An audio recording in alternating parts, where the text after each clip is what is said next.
ठीक है। अब देखो,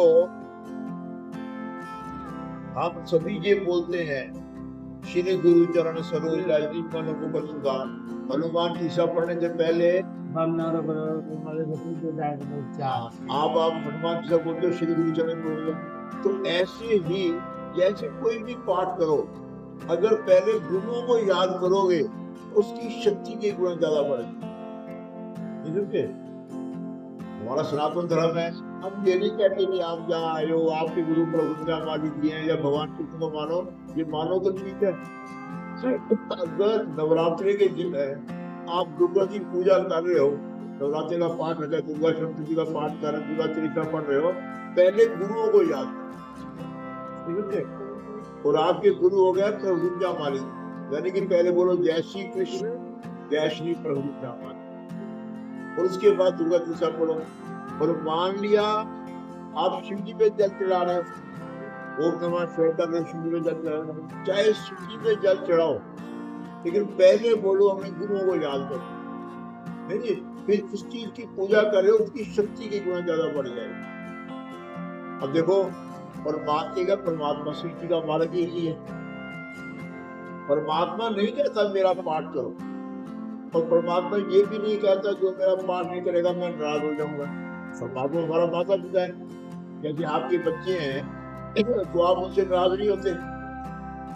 माता पिता जिन्होंने हमें जन्म दिया है वो एक जन्म के माता पिता हैं, पिछले जन्म में और माता पिता, इस जन्म में और माता पिता, कर्मवश हम जहाँ जन्म लेंगे फिर और माता पिता। कहते जब एक जन्म की माँ हमारा बुरा नहीं करती तो सीता का मालक जो माता पिता हमारा सीता माता पिता है, मैंने पिछले जन्म में हमारा माता पिता था इसलिए आज भी होगा, तो वो हमारे से नाराज नहीं होगा। क्योंकि रामायण में छुपाई आती है, कोमल चित्र अति दीन दयाला, कारण बिना रघुनाथ कृपा। बिना कारण के कोई कृपा कर रहा तो परमात्मा, बिना कारण कैसे। हम ये सोचे कि हमारे पास पैसा नहीं है, आप पैसा नहीं, हम दान नहीं करेंगे, अब दान नहीं करेंगे प्रभु कृपा नहीं करेंगे, ऐसी बात नहीं। प्रभु तब भी कृपा करेंगे, ठीक है। हमारे पास समय नहीं, हम पाठ नहीं कर पाते, तब भी कृपा करेंगे। जिन्होंने प्रभु को गालियां दी है, सुनी नहीं चाहिए, गाली तो छोटी सी बात है। रावण ने तो सीता पे हरण किया। अंत समय में रावण जब श्री छोड़ा तो प्रभु ने ये नहीं कहा इसको नरकों में डालो, इसने मेरी पत्नी का हरण किया। रावण में से प्रकाश निकला, प्रभु में समा गए। समझे कितनी कृपालु है प्रभु। पूतना अपने स्तनों को जहर लगा के आई, ये बच्चा दूध नहीं पिएगा मर जाएगा। तो प्रभु ने ये नहीं कहा इसको नरकों में डालो, इसने मुझे जहर वाला दूध पिलाया। उन्होंने कहा इसको वो गति दो जो मेरी माँ को दी जाती।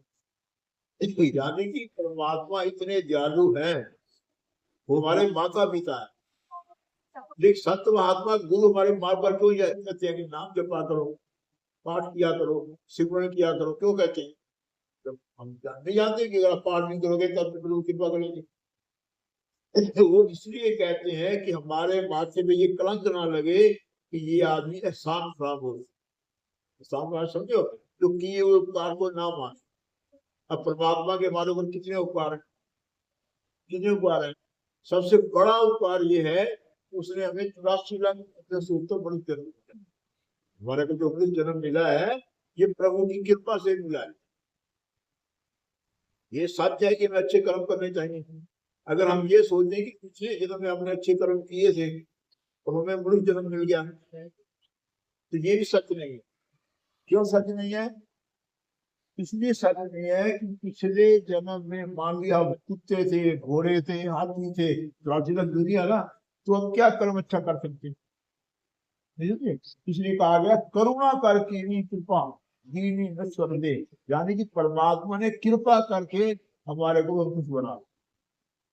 तो हमें परमात्मा का धन्यवाद करना चाहिए, शुक्र करना चाहिए जो आपको देखने के लिए आंखें दी। अभी तक ध्यान दिलो, पहले घटवा लें।